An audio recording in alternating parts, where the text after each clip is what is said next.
जय श्री राधे राधे। प्रेमी जनों को राधे राधे, भक्तजनों को राधे राधे। आज के आनंद की जय हो। बुधवार है, गणेश जी का दिन है। गणेश जी की पूजा करें। और बुद्ध जब खराब होता है, बुद्ध जब ज़्यादा खराब हो जाता है तो उसके पहचान क्या होती है। बुद्ध जब अशुभ होने पर ऐसा जातक आलसी, निकम्मा, हरामखोर और झूठ बोलने वाला, ये उसके वो होते हैं। इस प्रकार जातक अपने पिता द्वारा अर्जित धन एवं संपत्ति को नष्ट कर देता है। पिता की जुड़ी हुई संपत्ति को नष्ट कर देता है। जब ये बुजुर्गों की कहावत है, पूत कपूत क्यों धन संचय, पूत सपूत क्यों धन संचय।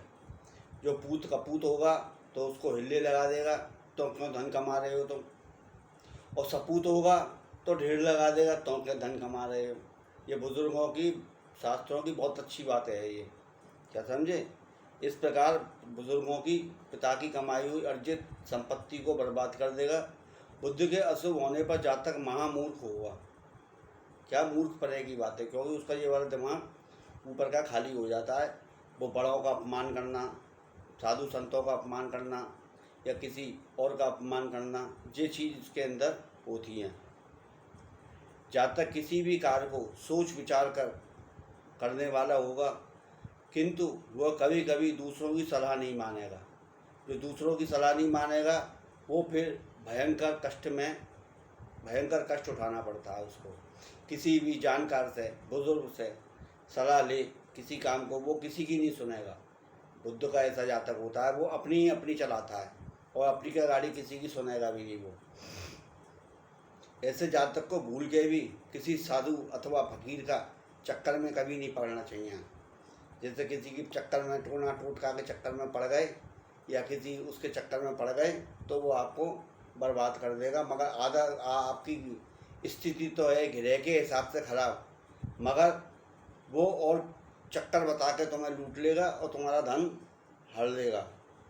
अब अपने घर के अंदर, अपने बगीचे के अंदर चौड़े पत्ते के जो पेड़ होते हैं उनको घर में लगाएं, उससे आपको बुद्ध का फायदा होगा। घर में तुलसा जी का पौधा लगाएं, बगीची हो कहीं आसपास, वहाँ पे पीपल का, बरगद का पेड़ लगाएं बुद्ध के दिन, आज के दिन, क्या समझे। किसी भी कार्य को करने से पहले बुजुर्गों की सलाह जरूर माननी चाहिए, क्या समझे। किसी भी कार्य को कर रहे हो बुजुर्गों की सलाह मानने में, क्योंकि उनको तजुर्बा होता है उम्र का, इसलिए वो बात है ये। अब मैं इसका वो बता रहा हूँ उपाय। ऐसा घर में ना करें जो कि उससे परेशानी आती है। खाली बासनों को सीधा ना रखें कभी भी।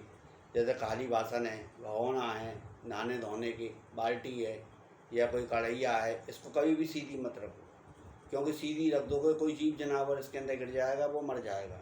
उसको हमेशा औंधा रखना चाहिए। भगोना, बाल्टी, ऐसी चीज़ों को औंधा रखना चाहिए। क्यों खुला सीधा रखने से दो बातें होती हैं। सीधा रखोगे तो वो गलत है, अगर उसके अंदर कोई जीव जानवर गिर गया तो उसकी जीव हत्या का पाप आपको लगेगा। इसलिए कोई भी बासन को सीधा ना रखें, उसको औंधा रखें या ढक के रखें, क्या समझे। व्यक्ति को अपने गले में काले धागे में तांबे का 1 पैसा डालकर रखना चाहिए।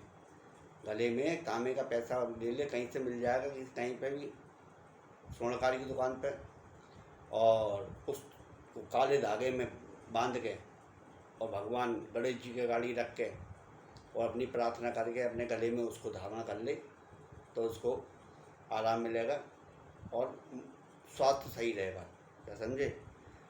और भगवान शिव के ऊपर गुरु की पूजा करें।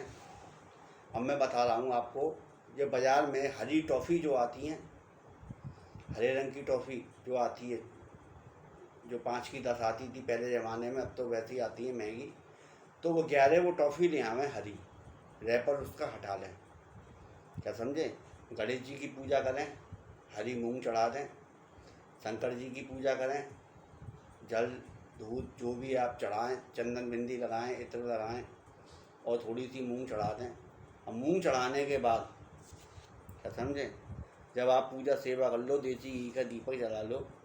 देसी घी का दीपक जलाने के बाद इस मंत्र का जाप करते हुए 11 टॉफ़ी ले लो हरे रंग की, या नहीं तो आप 21 टॉफ़ी ले लो और इस मंत्र का जाप करते हुए एक एक टॉफ़ी शिव जी के ऊपर चढ़ाओ। क्या समझें? उससे आपकी ग्रह बहुत शांत होगी।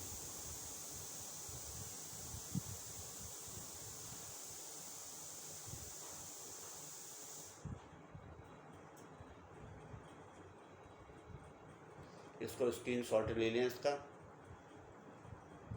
जब टॉफ़ी चढ़ाएं, जब वो टॉफ़ी इकट्ठी हो जाए भगवान के अगाड़ी, उसको किसी कागज़ में लेके और बच्चों में, कुछ छोटे छोटे बच्चों में बांट दें, तो हाथ की याद वो प्रसाद बट जाएगा आपके। क्या समझे? इस काम को करें, इससे आपको फ़ायदा होगा। और जो मैंने आपको मंत्र बताया है, इस मंत्र का आप जल चढ़ाएं गणेश जी पे, शिव जी पे, और जो भी पूजा करें इस मंत्र का मन ही मन में उच्चारण करते हुए गणेश जी की पूजा करें, शिव जी के ऊपर पूजा करें। क्या समझे? और मंदिर में बैठकर अपने आसन पे आप गणेश स्तुति, गणेश चालीसा, इसका ही पाठ कर सकते हैं आप। आज के आनंद की जय हो। बुधवार की आप सबको बहुत बहुत शुभकामनाएं, बहुत बहुत बधाई। बस इसमें बुआ, भतीजी, बहन, इनका आदर सम्मान करें। क्या समझे? बुद्धि के उसमें, और किसी से गलत ना बोलें और माँ बाप की सेवा करें। हो सके पीपल की जड़ में कच्चा दूध चढ़ाएं।